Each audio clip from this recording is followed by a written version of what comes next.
Welcome dear rockets, कैसे हैं आप सभी। आइए देखते हैं मॉन्स्टर सीरीज का पार्ट 16। पिछले पार्ट्स के लिंक्स आपको नीचे डिस्क्रिप्शन बॉक्स में मिल जाएंगे, उनको जाकर जरूर देखिए और फिर देखें एंजॉय। पिछले पार्ट के एंड में हमने देखा कि इससे पहले ली अपने पेरेंट्स की अस्थि को लेता, तब तक मेमोरियल वालों ने अस्थि को एक गड्ढे में गिरा दिया था, क्योंकि जेजे ने मेमोरियल का कॉन्ट्रैक्ट रिन्यू नहीं किया दोस्तों। एंड इस बात से ली का आक्रोश हद पार कर जाता है और वो ठान लेता है कि किसी भी हाल में जेजे को जिंदा नहीं छोड़ेगा। अगले सीन में जेजे ऑफिस से निकल रहा होता है और तब ली उसके पीछे जाता है दोस्तों। उसके हाथ में एक रॉड है जिससे उसने आज ही जेजे का अंत करने की ठान ली होती है। वो भागकर जेजे पर हमला करने वाला होता है कि अचानक उसे कोई पकड़कर दूसरी ओर खींच लेता है। एंड वो कोई और नहीं दोस्तों, पेनी थी। वो कहती, तुम ये क्या करने जा रहे थे? ऐसा करके तुम ही फंसोगे और कुछ नहीं होने वाला। उसे इस तरह नहीं मिटाया जा सकता, समझे? प्लीज समझा करो। कहकर वो ली से लिपट जाती है। तब जाकर वो जरा शांत होता है। अगले सीन में दोनों छत पर होते हैं तो ली उसे बताता है कि तुम्हें तो पता ही है कि पहले भी उसने मेरे पेरेंट्स की जान ली है और आज उसने दूसरी बार उनका कत्ल कर दिया है। एक बेटा होने के नाते इस बार भी मैं बेबस खड़ा रहा, जेजे को कुछ नहीं कर पाया, लेकिन मैं उसको छोड़ूंगा नहीं आगे। इतनी बदतर मौत दूंगा ना उसको कि वो तड़पेगा कि इस दुनिया में पैदा ही क्यों हुआ। उसकी धन दौलत परिवार सब कुछ मिटा के रख दूंगा, तब जाकर मुझे चैन आएगा। अगली सुबह चेयरमैन अपने परिवार के साथ ब्रेकफास्ट कर रहा होता है। वो एक निवाला मुंह में रखने वाला होता है कि उसकी वाइफ कहती है, अगर तुम उस एंड्रयू को कंपनी में बड़ी पोजीशन देने की सोच भी रहे हो तो खबरदार, नतीजा बहुत बुरा होगा। चेयरमैन कहता है कि प्लीज सुबह सुबह मेरा दिमाग मत खाओ। लेकिन दोस्तों चेयरमैन की वाइफ कहती है, दोबारा सुन लो, डोडो ग्रुप सिर्फ आपकी मेहनत से उठ खड़ा नहीं हुआ है, इसके लिए मैंने भी मेहनत की है। अगर मैं ना होती ना तो इस कंपनी का दिवाला निकल चुका होता। मेरी मेहनत और मेरे भाई नील के पैसों से ही इस कंपनी को हमने बचाया था, सब भूल गए क्या? चेयरमैन कहता है, तुम पुरानी बातों को फिर क्यों छेड़ रही हो? तुमने बहुत कुछ किया है तो मैंने भी तुम्हारे लिए बहुत कुछ किया है, समझे? इतने सालों से मैंने तुम्हें वो सब कुछ दिया जो तुम चाहती थी। तुम मुझसे जितने पैसे चाहे ले सकती हो, लेकिन इस वक्त प्लीज चुप हो जाओ। एंड फिर दोस्तों चेयरमैन की वाइफ गुस्से में उठकर चली जाती है। सिंडी भी कहती कि पापा आप जो कर रहे हैं वो बहुत ही गलत है। आपके कहने से वो एंड्रयू मेरा भाई नहीं बन सकता, वो सिर्फ आपका बेटा है, मेरा कुछ नहीं लगता वो। कहकर वो भी चली जाती है दोस्तों।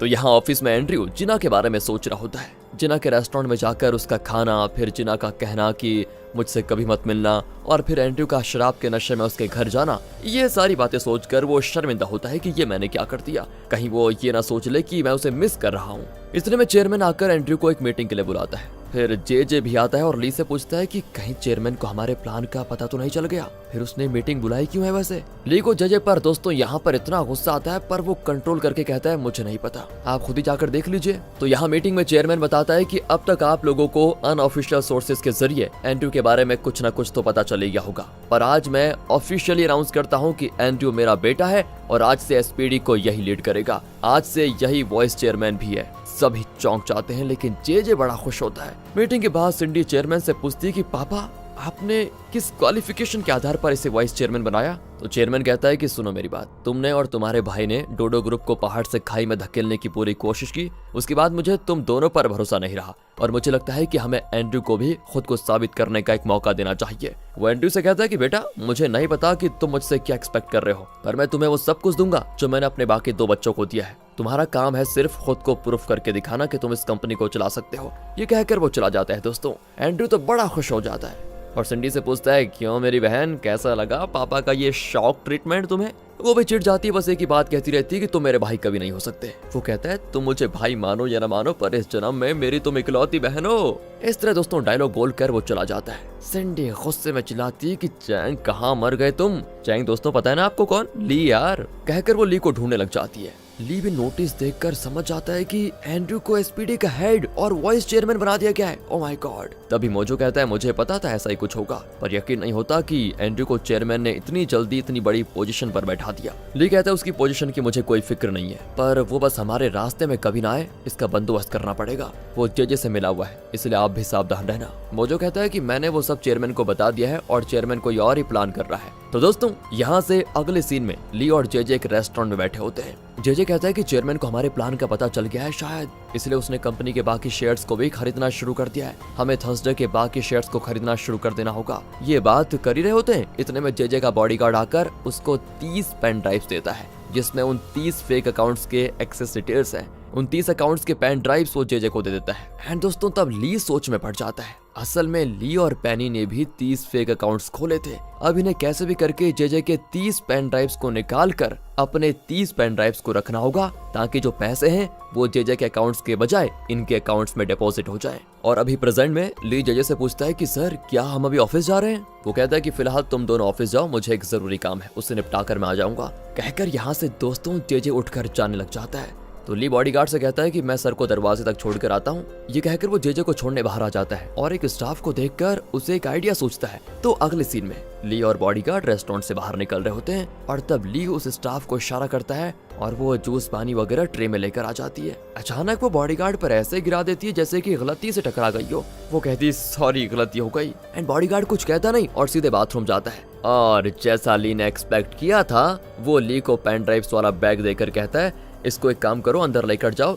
इसके अंदर चेक करो सब ठीक है या नहीं। कहकर वो ड्रेस को साफ करने दोस्तों अंदर जाता है और ये ली के लिए बहुत बढ़िया मौका था। तो वो उस बैग से पेन ड्राइव्स निकाल कर कचड़े में फेंक देता है और उसके बदले अपने 30 पेन ड्राइव्स बैग में रख देता है। एंड फिर जब बॉडीगार्ड बाहर आता है तो ली कहता है कि मैंने चेक कर लिया, पूरे के पूरे 30 हैं। फिर दोनों यहाँ से जेजे के सीक्रेट ऑफिस में जाते हैं जहाँ वो हर एक को 1 या 2 पेन ड्राइव्स देकर कहते हैं इसमें उन फेक अकाउंट्स का एक्सेस है जिसमें उन पैसों को डिपॉजिट करवाना है, इस तरह हम शेयर्स को जल्दी खरीद पाएंगे। इसी बीच दोस्तों ली पैनी को इन्फॉर्म कर देता है कि कुछ ही देर में हमारे अकाउंट्स में पैसे आ जाएंगे और दोस्तों उसी तरह सारे पैसे इनके अकाउंट्स में आ जाते हैं। लगभग 20 मिलियन डिपॉजिट हो जाते हैं पर इन वर्कर्स को इसकी जानकारी होती नहीं और वो बहुत ही कैजुअली काम कर रहे होते हैं। फिर ली पैनी से बार में मिलता है, दोनों बड़े खुश होते हैं कि चलो 20 मिलियन मिल गए। पर ली कहता है कि ये तो सिर्फ 20 मिलियन है, पर मेरा जो अपना हॉस्पिटल था उसे बेचकर जेजे ने 50 मिलियन कमाए थे और मुझे जेजे से और 30 मिलियन वसूल करना है कैसे भी करके। दोस्तों सीरीज की शुरुआत में आपने देखा था जब ली ब्लाइंड था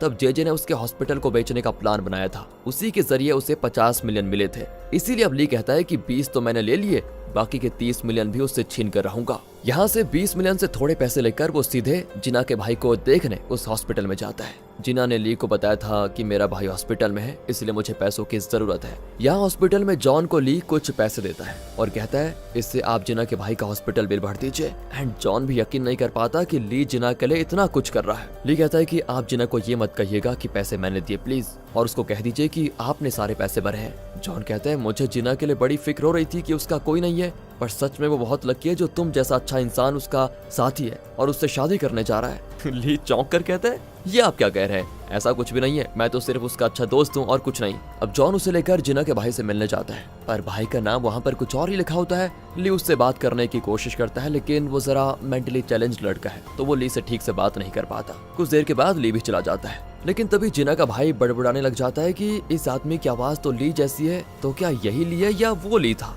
इस तरह वो बार बार कहने लग जाता है। दूसरी ओर जिना को दिखाते हैं जो एंड्रयू से परेशान है क्योंकि जिना के लाख मना करने के बाद भी वो इसी रेस्टोरेंट में खाने आता है। एंड वो गुस्से में चाकू फोक वगैरह टेबल पर रख कर कहती है लो तुम खुद ही काट कर खा लो। अब एंड्रयू तो ओनर को आवाज देने लग जाता है तो जिना घबरा कर उसको काट कर देती है। एंड्रयू कहता है देखो तुम यहाँ काम करके इतनी मुश्किल से गुजारा कर रही हो, तुम वापस डोडो ग्रुप में आ जाओ, मैं तुम्हें वहाँ पर काम दिलवाऊंगा। जिना कहती है तुम खुद 2 टकिए के एम्प्लॉय होकर मुझे काम दोगे, वैसे भी मैं कंपनी में कभी वापस नहीं आऊंगी, खासकर उस कंपनी में। दोस्तों ये दोनों तो बात कर ही रहे होते हैं लेकिन ये नहीं जानते कि उसी रेस्टोरेंट में वो गुंडा बैठा है जिसे जिना को मारने के लिए नाथन के असिस्टेंट ने भेजा था। नाथन याद है ना आपको, जेल में बैठा था, उसने किसी गुंडे को कहा था कि जिना को मार दो, तो वही गुंडा। एंड वो जिना को वॉच कर रहा था, उसे पता था कि काम के बाद जिना पार्ट टाइम ड्राइवर का काम भी करती है, इसलिए वो जिना को ड्राइवर के तौर पर हायर करता है। लेकिन किस्मत से यहाँ ली भी पहुंच जाता है और देखता है कि जिना उस आदमी की कार ड्राइव करने जा रही है। ली सोचता है कि उस आदमी को ड्रॉप करके जिना को वापस बस में आना तो पड़ेगा ही, तो क्यों ना मैं जिना को वहाँ से पिकअप करके उसको घर ड्रॉप कर दूंगा। ये सोचकर वो जिना का पीछा करता है तो वो गुंडा भी जिना को एक सुन से पुरानी रोकने को कहता है। जिना भी थोड़ी नर्वस हो जाती है और पूछती है आप यहाँ रहते हैं क्या, लेकिन इतने में वो पीछे से जिना का गला दबाने लग जाता है। जिना पूरी तरह फंस जाती है लेकिन वो एक पेन उठाकर उसके पैर में जोर से खोप देती है एंड वो भी दर्द के मारे चिल्लाता है तो जिना किसी तरह बाहर निकल कर भाग जाती है। एंड वक्त पर ली भी वहाँ पहुंच जाता है और वो तुरंत जिना से पूछता है तुम ठीक तो हो ना। इतने में दोस्तों गुंडा बाहर निकल आता है और एक रॉड से ली पर हमला करने की कोशिश करता है, लेकिन ली तो टॉप फाइटर भी है, वो उसे लेफ्ट राइट सेंटर करके हर डायरेक्शन से पीटने लगता है। अब जिना डर कर उसे पकड़ लेती है कि ये तुम पर कौन सा जानवर सवार हो गया जो इतनी बुरी तरह मार रहे हो, लेकिन ली मुड़कर पूछता है तुम्हें तो कुछ नहीं हुआ ना, कहकर वो जिना को गले लगा लेता है दोस्तों। एंड जिना भी समझ नहीं पाते कि वो कैसे रिएक्ट करे। फिर वो जिना को अपने घर यानी पैनी के घर लेकर आता है। घर बहुत ही बड़ा और बढ़िया होता है। वो कहता है तुम बहुत डरी हुई हो इसीलिए आज रात यहीं पर रुक जाओ, वैसे तुम इतने रिस्की काम क्यों करती हो। एंड दोस्तों तभी जिना ली के हाथ में घाव देखती है और उस पर दवा लगाती है। बहुत ही इमोशनल होकर कहती है पापा के गुजर जाने के बाद मैं अकेली पड़ गई थी, बड़ी मुश्किल में थी मैं, पर मेरी मदद के लिए कोई नहीं आया, तुम हर मुसीबत से मुझे बचाने के लिए आ जाते हो। एंड ली उसको दिलासा देने के लिए उसका गला टच करने जाता है, लेकिन फिर उसकी नाक पर धीरे से टच करके कहता है आज तुम यहीं रुक जाओ, बाकी बातें कल करेंगे। क्लोजेट में नए कपड़े होंगे, तुम कोई भी निकाल कर पहन लो, मुझे थोड़ा काम है, मैं बाहर जाकर आ रहा हूँ। कहकर दोस्तों वो बाहर चला जाता है। जिना के साथ बिताए हुए पल ली को खुश कर देते हैं। अगले दिन एंड्रयू को दिखाते हैं। वो ऑफिस लिफ्ट में होता है जहाँ बाकी स्टाफ गप्पे लड़ा रहे होते हैं। वो आपस में बात करते हैं कि तुम्हें पता है क्या, कंपनी में एक नया वाइस चेयरमैन आया है। सुना है उसकी माँ ने चेयरमैन को बहला फुसलाकर अपने जाल में फंसा लिया था और उसी औरत का बेटा अब यहाँ पर वाइस चेयरमैन बना हुआ है। एंड्रयू दोस्तों चिढ़कर कहता है कि तुम्हें जो कहना है सीधे सीधे क्यों नहीं कह देते,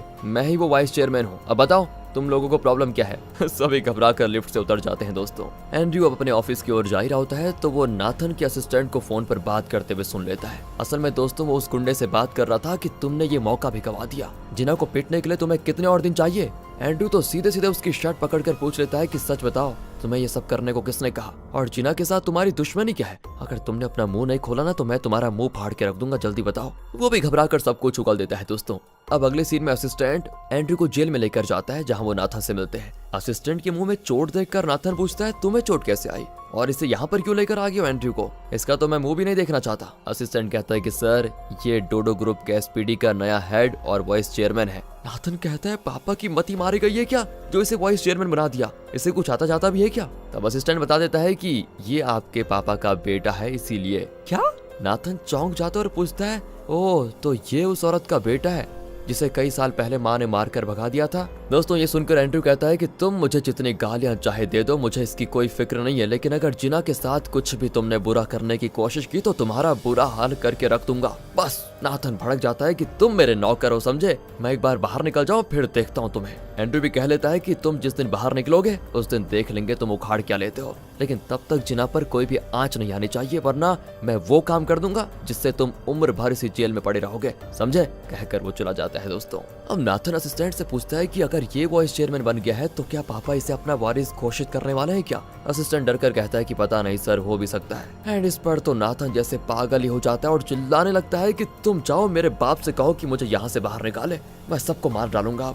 दूसरी ओर चेयरमैन एक बैंक में लोन मांगने चाहता है क्योंकि वो जेजे का प्लान जान चुका है और अपनी कंपनी को बचाने के लिए ही वो बाकी के शेयर्स भी खुद खरीद लेना चाहता है। दोस्तों कौन? अरे चेयरमैन। पर बैंक मैनेजर कहता है कि सर फिलहाल डोडो ग्रुप का मार्केट बहुत डाउन है और इस हालत में कोई भी बैंक आपको लोन नहीं दे सकेगा। चेयरमैन अब परेशान क्या वो शेयर्स कैसे खरीदेगा, और तब उसका पीए बताता है कि आप नेल से बात कीजिए, वो शायद आपकी मदद कर दे। चेयरमैन को तो उससे चिढ़ होती है, लेकिन अब और कोई रास्ता न पाकर वो नेल को कॉल करके कह देता है कि मुझे तुमसे जरूरी बात करनी है, क्या तुम मेरे घर पर आ सकते हो। पर वो बड़ा कड़ कर कहता है कि मैं तुम्हारे घर क्यों आने लगा, मैं जिस जगह पे कहूंगा वहाँ होगी हमारी मीटिंग, कहकर वो कॉल काट देता है। पर चेयरमैन उसकी बात का बुरा नहीं मानता क्योंकि उसे नेल की जरूरत है, तो वो नेल से मिलने उसकी बताई जगह पे जाता है। असल में वो एक पुरानी दुकान है, तो नेल चेयरमैन से पूछता है कि ये जगह तुम्हें याद है क्या। चेयरमैन कहता है हाँ, तुम्हारी बहन से शादी करने के पहले मैं और तुम यहीं तो मिलकर गप्पे लड़ाया करते थे और यहीं पे तो हम बैटिंग करके गेम खेला करते थे, मुझे याद है, और हर बार मैं जीत जाता था। इस पर नेल कहता है नहीं, तुम जीते नहीं थे, मैं जानबूझकर हरा करता था ताकि तुम जीत जाओ,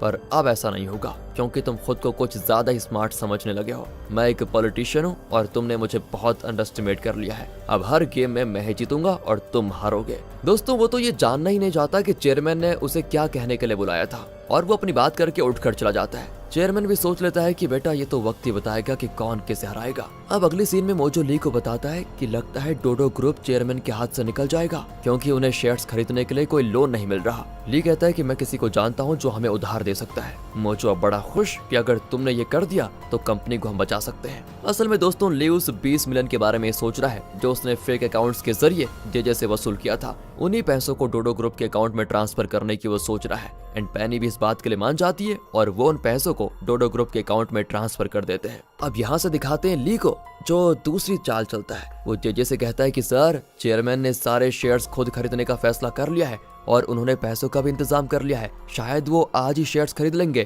जेजे कहता है कि उससे पहले हमें सारे शेयर्स खरीदने होंगे। एंड इसके बाद वो बॉडीगार्ड को कॉल करता है पर वो फोन नहीं उठाता। फिर ये दोनों जेजे के सीक्रेट ऑफिस की ओर निकल जाते हैं, पर ऑफिस में जब वो चेक करते हैं तो पता चलता है कि जेजे ने जो अकाउंट्स क्रिएट करवाए थे उनमें एक भी पैसा नहीं है। वो लोग तुरंत जेजे को इन्फॉर्म करते हैं तो जेजे की जैसे सांसें ही रुक जाती हैं कि ये कैसे पॉसिबल है। दूसरी ओर डोडो ग्रुप को दिखाते हैं जहां वो शेयर्स खरीदने के लिए एकदम तैयार है। यहाँ जेजे अपने सीक्रेट ऑफिस में जाता है और ठीक 9 बज रहे होते हैं। शेयर्स का दाम लगातार बढ़ रहा होता है क्योंकि चेयरमैन ने शेयर्स को खरीदना शुरू कर दिया है। जेजे टेंशन में होता है कि कहीं ये सब उस बॉडीगार्ड का काम तो नहीं है। वो अपना फोन भी नहीं उठा रहा, जरूर कुछ गड़बड़ है। असल में दोस्तों आपको पता है क्या, ली ने जेजे के बॉडीगार्ड को कार में ही बेहोश कर दिया था और शायद कहीं बांध कर भी रखा हुआ है। ऐसा करने से जेजे का शक ली पर नहीं जाएगा और उसे लगेगा कि बॉडीगार्ड 20 मिलियन को अपने अकाउंट में ट्रांसफर करके कहीं भाग गया। ली तो यहाँ जेजे को और उकसाता है कि मैंने सपने में भी नहीं सोचा था सर कि आपका बॉडीगार्ड ऐसा करेगा, एकदम गद्दार निकला। पर जेजे कहता है नहीं, वो ऐसा आदमी तो नहीं था, जरूर वो किसी मुसीबत में फंसा है, लेकिन सबसे पहले हमें पैसों का इंतजाम करना पड़ेगा। यहाँ से वो झट से नेल को कॉल लगाकर कहता है कि मुझे एक बड़े अमाउंट की जरूरत है, विक्टर से बात करके तुरंत इंतजाम करो वरना हम डोडो ग्रुप को कभी खरीद नहीं पाएंगे। इस पर नेल भी विक्टर से कहता है कि हम एक इमरजेंसी सिचुएशन में है, आप जो अमाउंट कल देने वाले थे कैसे भी करके वो आज ही ट्रांसफर कर दीजिए। पर कहाँ दोस्तों, वो भी अकड़ कर इनकार कर देता है। और यहाँ फ्लैशबैक में दिखाते हैं कि चेयरमैन ने विक्टर से कहा था कि नेल ठहरा एक पॉलिटिशियन, वो सिर्फ अपने मकसद के लिए तुम्हारे आगे पीछे घूम रहा है। अगर तुम उसे पैसे दोगे भी तो वो तुम्हें वेपन्स ब्लास्ट केस में बचाने नहीं वाला। उसे पैसे देने के बजाय अगर तुम मेरा कहा मानोगे तो मैं तुम्हें डोडो ग्रुप के नए वेपन्स यूनिट का कॉन्ट्रैक्ट दूंगा, इसलिए तुम उसे पैसे मत दो। और दोस्तों इसी डीलिंग की वजह से विक्टर ने नेल को पैसे देने से इनकार कर दिया था। ये जानकर जेजे समझ जाता है कि अब नेल उसकी मदद नहीं कर सकता, तो वो ली से कहता है कि अब और कोई रास्ता तो नहीं बचा, मुझे अपने पैसे से ही शेयर्स खरीदने होंगे। मेरे पास 30 मिलियन बचे हुए हैं, हम उसे निकाल सकते हैं। ये सुनकर ली सोच लेता है कि बस अब मुझे ये बाकी के 30 मिलियन भी मिल जाए तो बस इस जेजे का काम खत्म। असल में दोस्तों आपको याद है ना, जेजे ने ली का वो हॉस्पिटल बेचकर 50 मिलियन कमाए थे। यहाँ जेजे बैंक के लिए निकलता है और तब ली तुरंत पैनी को कॉल करके कहता है कि मैं जेजे को लेकर बैंक जा रहा हूँ जहाँ से वो 30 मिलियन निकालने वाला है। लौटते वक्त मैं तुम्हें कॉल करूंगा, तुम कैसे भी करके हमारी गाड़ी का एक्सीडेंट करवा देना, उसमें चाहे सारे पैसे चलकर राख ही क्यों ना हो जाए, लेकिन जेजे कभी डोडो ग्रुप को खरीद ना पाए बस। लेकिन दोस्तों पैनी उसको डांट देती है कि अगर एक्सीडेंट में तुम्हें कुछ हो गया तो। ली कहता है मुझे अपनी जान की कोई फिक्र नहीं है, मुझे बस जेजे को कंगाल करना है, उसे खत्म करना है। यहाँ बैंक में जेजे ने लॉकर से 20 मिलियन के चेक्स, बॉन्ड और कुछ पैसे सब निकाल कर एक बैग में रखे होते हैं और वो बैंक से निकलते हैं। वो ली से कहता है कि स्पीड बढ़ाओ, हमें जल्दी पहुंचना है। ली भी तेज चलाता है। दूसरी ओर पैनी और उसका असिस्टेंट एक्सीडेंट करवाने के लिए एक ट्रक में रेडी होते हैं। हालांकि पैनी ये सब कुछ करना तो नहीं चाहती, लेकिन क्या करें। वो असिस्टेंट से कहती है कि ली को कुछ नहीं होगा ना, उसे चोट नहीं आनी चाहिए, याद रखना। वो कहता है मजाक मत करो मैडम, एक्सीडेंट भी करवाना है और किसी को बचाना भी है, पॉसिबल नहीं है, इसकी मैं गारंटी नहीं ले सकता। कहकर वो गाड़ी स्टार्ट कर देता है। इसी बीच ली पैनी को मैसेज कर देता है कि मैं सिग्नल के पास आ गया हूँ, तुम लोग तैयार हो जाओ। और रेड सिग्नल पर रुकने के बजाय ली उसे क्रॉस करके निकल जाता है और उस वक्त पैनी का ट्रक वहां पर आ जाता है। ली नहीं रुकता, लेकिन पैनी अपना इरादा बदल लेती है और स्टीयरिंग को दूसरी ओर घुमा लेती है। यार ये तो ली का प्लान फेल हो गया। ली बड़ी टेंशन में होता है, लेकिन जेजे चैन की सांस लेता है कि अच्छा वो बच गए। लेकिन अब ली टेंशन में है कि अगर ये ठीक टाइम पे पहुंच गया तो शेयर्स को खरीद लेगा और वो मुझे कभी मंजूर नहीं होगा। आज तो मैं इसका एक्सीडेंट करवा कर ही रहूंगा। ये सोचकर वो साइड पर खड़ी एक गाड़ी पर क्रैश करने जाता है और जेजे चिल्लाता है कि अरे क्या कर रहे हो, गाड़ी स्लो करो। पर ली गाड़ी और तेज करके सीधे उस गाड़ी से टकरा जाता है। कार में होता है बहुत डैमेज। ली और जेजे दोनों बहुत घायल और लहूलुहान हालत में पड़े होते हैं। ली की आंखें खुलती हैं और जेजे को ऐसी हालत में देखकर वो बड़ा खुश हो जाता है। और यहाँ पर पार्ट 16 का होता है दी एंड। इंतजार कीजिए पार्ट 17 का। और आगे के पार्ट्स देखना चाहते हैं तो सीरीज की वीडियो को लाइक और चैनल को सब्सक्राइब करें दोस्तों। मिलते हैं आपसे अगली वीडियो में, तो ध्यान रखिएगा अपना। And finally thanks for watching.